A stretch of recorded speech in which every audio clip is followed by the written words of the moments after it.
Sanibonani bakwethu, ngikhuluma noNjabulo. Bakwethu ngizothanda ukuthi nginethulele nje i-speech sakulo nyaka lo ka-2026 simayelana nohambo lami lokutrader ngesiZulu. Ngiqale ukutrader bakwethu ake ngithi ngo-4 March 2020 kungekhona ukuthi ngangitrader but inhloso yami kwakuwukuthi ngiqale nje kwi-step sokuqala ngokuthi ngikwazi ukuthi ngi-aplaye ulwazi. Ekuli-aplayeleni kwami before nje ngichaze ngokuli-aplaya bengilokhuza bengenza insipho siyibiza nge-Sanyellow liquid soap, insipho leyo yokuwasha izitsha eShowe. Kwakuyibhizinisi nje elikhula ngendlela eyisimanga, kodwa ngenxa ye-COVID-19 kwathi ngelinye ilanga sabona sesibizwa nje umnikazi webhilidi ezositshela ukuthi kuthiwa-ke ngomhla ka-4 March kufanele wonke umuntu ebesendlini. Ngitshela ukuthi umhlaba sewukuphela komhlaba ngaleso sikhathi. Ikhanda nje laduma kuthina sonke, sasi-stressed, bonke abantu ababekuleli bhilidi, abangosomabhizinisi abancane, nami ngangikuyo leyo group leyo. Kodwa noma kunjalo ngathi mangicabanga ngathatha isinqumo sokuthi no, ngoba kuthiwa siyohlala endlini asazi ukuthi kahle kahle ikusasa lethu likuphi njengoba kufika indaba ze-COVID-19. Kwazise phela i-COVID-19 kwakuyisimo esingajwayelekile esingasazi, kade vele sizwa kufa ama-millions abantu usuku nosuku, amazwe ngamazwe. So sasethuke kakhulu. So ngathatha-ke isinqumo sokuthi no, angivele ngithathe nje zonke izinto zami ngiyihambise ekhaya and then ngikwazi ukuthi ngivele ngithathe enye direction. Kwanginikeza ingcindezi kakhulu njengomzali osupporta iy'ngane ezama usuku nosuku. So lokho kwanginikeza ingcindezi enkulu ngoba ngabona ibhizinisi engangilizama ukulenza sengihlehla futhi manje ngale ndlela yokuthi kuthiwa siyohlala endlini. So kulapho engathatha khona isinqumo sokuthi no, leli thuba ngizolisebenzisa ekuthenini ngifunde ngendaba zokutrader. Ekufundeni kwami-ke ngayitshela nje okokuqala ukuthi no, ake ngizame ukuthi ngenze ama-research, angingaqale ngitrade ngenxa yokuthi khona lelo khuzane engangihlale ngiyibona kumbe amavidiyo kuthiwa u-95% wama-traders uyaluza kwimakethe. Ngaqala-ke ilokhuzane engangiqala nje just ngithesta nje imakethe kwakuwu-$20. Nokuwukuthi-ke ngathi uma ngitrader ngangitrader nje nami ngingazi ukuthi ngenza ini. Kodwa futhi ukutrader kwami vele emqondweni wami okwakuhamba phambili kwakungama-research. Ngifaka ama-lot size aphezulu, i-leverage engakhontroleki, ngifaka nje lokhuza ama-asset angahlelekile kanjalo kanjalo. Ngaphinda futhi ngajoyina namanye ama-team lawo engangiwajoyina vele awama-student ayefundela ukutrader, but mina inhloso yami yokuwajoyina kwakungekhona ukuthi ngifuna ukuzofunda, but kwakuwukuthi-ke ngi-research ngithole ukuthi laba abanye abantu ekuthiwa bayafundisa noma bakhipha ulwazi lokutrader, iluphi ulwazi abalikhiphayo. Ngathola ukuthi ngokuhamba kwesikhathi no, iningi lama-traders basebenzisa ulwazi olucommon. So ikuphi engingakwenza ukuthi ngikwazi ukuthi ngiphume nendlela ezokwenza ukuthi ngitrade differently. So kulapho-ke engarealize khona futhi ngisho ngibuka i-chart, ngangenza i-study lapho se-chart, nokuyila engarealize ukuthi khona okay fine, since njengoba kukanjena ake ngizame ukuthi ke ngenze i-follow up ngalama data lana akhona. Ngathola ukuthi no man, lana kahle kahle uma ngithatha ukubheka kunamalokhuzana lana, kunama-structures acashile lapha kwimakethe. Ngathola ukuthi futhi no man, la kahle kahle futhi okunye engathi kunama-formulas lana acashile. Lana ngibona i-science phakathi, ngibona futhi i-maths phakathi. Ngathi no, yazi yini, ukuze ngikwazi ukuthi ngihluke kulaba abanye abantu ngoba basebenzisa ulwazi olucommon, kungani ngingavele-ke ngisebenzise le method noma le ndlela le. Yilapho-ke ngaqala khona ukuba nothando lokulandela i-maths, ngi-aplaye kwi-chart, ngibe ney'ndlela ey'thile zokudevelopha ama-formulas, ngikwazi ukuthi ngiwafake kwi-chart ngiwasebenzise. And then ngo-2021 ngaqala futhi-ke ngathi go deeper-ke lapho sengibuka imakethe differently ukuthi no man, since imakethe ine-power yokuthi buy wena sell, kungani pho ngingasebenzisi i-advantage yokuthi ngihlale kulelo point ngoba imakethe ngiyayibona ithi buy kodwa mina ngithi sell, but yona iyakwazi ukuthi ishone le.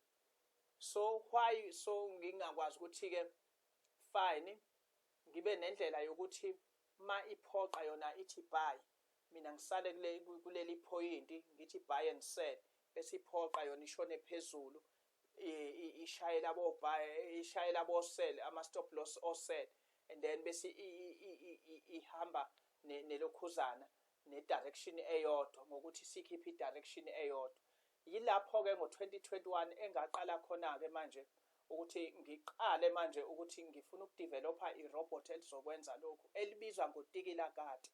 Leli robot-ke ngiliqale kuma developers abakwazi ukubuilda i-robot, bafeyila nje dismal, bafeyila straight, sengibakhokhele imali. Kulapho-ke ngaqala khona ukuba nothando lokufunda i-basic yokukhoda yokwenza i-robot, ulisusa phansi usebenzisa nje ama-techniques athile, uphinde usebenzise amanye ama-softwares likwazi ukuthi lihlangane le-buildeke. Ilapho-ke engaqala khona ukuthi phume ne-robot elibizwa ngotikilakati, kuze kube yinamhlanje lelo robot lelo likhona. And then 2021-ke noma-ke lalithi mal-trader lalingakayenzi lento engiyifunayo. Ngicabanga ukuthi into eyayidala lokho indlela engangikhoda ngayo.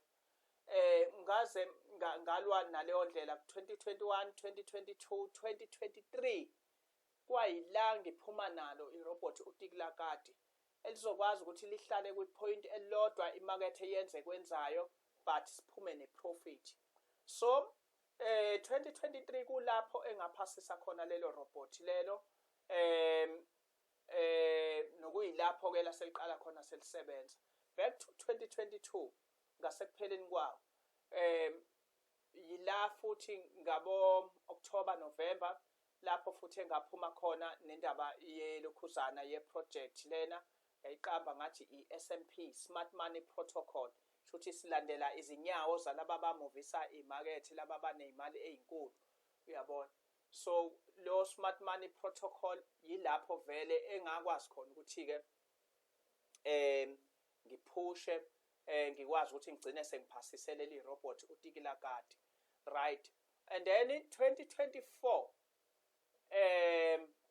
asikhumbuleni mina kahle kahle ngomhla ka-4 March 2020 okwakusemqondweni wami vele kwakuwukuthi ngithathe u3 years, kodwa 2024 ngadecide ukuthi no, ngizozama ukuthi ngi-ede u5 years ngoba kusafuneke ngithi go deeper ey'ndabeni zoku-analyzer imakethe, zokubheka imakethe.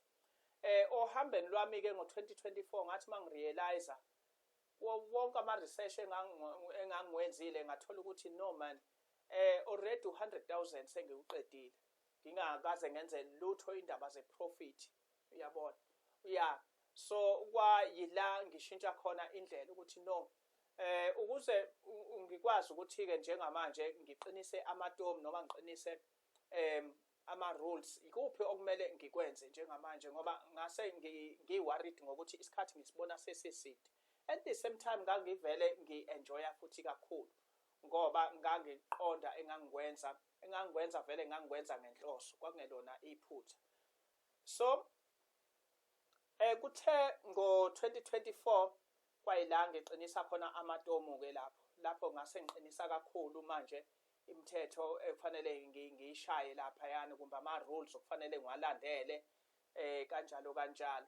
And then ngo-2025 kwayila ngilokhuza khona ngiqedela khona ama-research ami shuthi ngabo June July ngaqedela ama-research ami kwathi ngabo November kwaba yilapho ngilontsha khona-ke manje lesi strategy esisibiza khona ngo-118 formula. Lo 118 formula mhlawumbe omunye uzomangala ukuthi kungani ngangilukhuza lo 118 formula. Mawuzobheka u11 lo wayana, u11 lo uyawubona ukuthi umisise okwamapali lana ebhola. Mawuzokhahlela ibhola ushaya igoli. So ngajula lapha yana, ngathi right. Lo 118 formula since lo 11 umele amapali. Mina vele igoli yami ukuthi ngifuna ukuba i-best trader. Namanye ama-traders azongijoyina. Sifuna ukuthi sibe o-best bama-traders emhlabeni. So that is my goal. So ngase ngibeka lo 11 ngamabomu ngoba wawukhuluma. And then u8 lo yana umele ikati. Since sasungula i-robot utikila kati, ngase ngithi okay, ngifuna sithi singama-best ama-traders. Sihambe ne-robot futhi nalo eliwu-best. Mawuzobheka u8 umisise okwekati kushoda umsila lapha yana. Namehlo nelokhuzana namadlebe uyabona so uyawubona u8 ukuthi already uyayikhulumela water. So yilapho ke ngaqala khona ukuphuma nelokhuzana no 118 formula uyabona so engingakusho ngingasho ngithi currently kuma investors kubantu abasuke befuna ukuthi beinveste ngingasho ngithi banesasasa elikhulu banethuba elikhulu lokuthi bangakwazi ukuthi bethathe leyo opportunity noma besebenzise lelo thuba uku-investor ngoba lapha asibhekile indaba zama short term but sibheke u3 to 5 years nokuyila sifuna khona ukulandela imakethe ngendlela yakhona ngendlela efanelekile. So kumuntu osuke einvestor lapha iminimum yakhona izokwazi ukuthi iqale ku500 rand kuze kuyofika ku100,000. Esingakuqinisekisa ukuthi since umuntu ehambe lonke lolu hambo ilokhuzana icapital yabo iprotected. Siyazi ukuthi imakethe i-risk kodwa ngenxa yama secret nezimfihlakalo esiyithole phakathi eziyiqiniso hayi lolu lwazi olukhona izona esizokwazi ukuthi sigiye ngazo ngoba iyona ndlela vele imakethe okumele ngabe ianalyzwa ngayo hayi lolu lwazi olukhona eligcwele yonke i-internet lena. So ngaleyo ndlela leyo sizosebenzisa leyo advantage namandla okungena kwimakethe ukulanda umnotho laphana kwimakethe. So umuntu osuke eyi-investor uvikelekile kakhulu.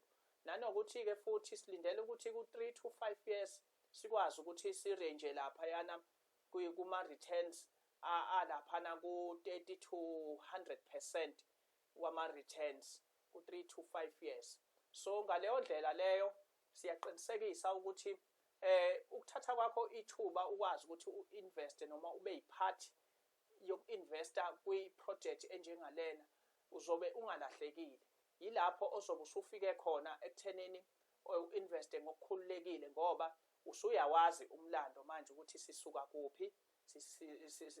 kuphi nalolu hambo siqalephi sagcinaphi sesikuphi ikuphi futhi esikufisayo in future uyabona so ngaleyo ndlela leyo bekungakho ke okwespeech sakulonyaka ka2026 ukuthi sikwazi ukuthi sibe nomhlahlandlela kumbe sinikeze abanye isithombe ukuthi yini kahle kahle esihlelile ikuphi futhi okuhle esihlele kuma investors asafisa ukuthi atshale imali ngenhloso yokuthi imali yakhe phela kunokuthi ayifake lapha ebank ngcono akwazi ukuthi ezothenga ama asset akwazi ukuthi akhulise ama asset and then ekwazi ukuthi enze i-profit futhi enhle kakhulu nenama percent amahle noma enama benefit amahle. Ngizocela nje ukuthi ngibonge bonke abathe balalela lesi speech mawukuthi unombuzo wamukelekile ukuthi ungibuze ngikwazi futhi ukuthi ngikuphendule. Ngiyabonga kakhulu. Nibe nosuku oluhle. Danke.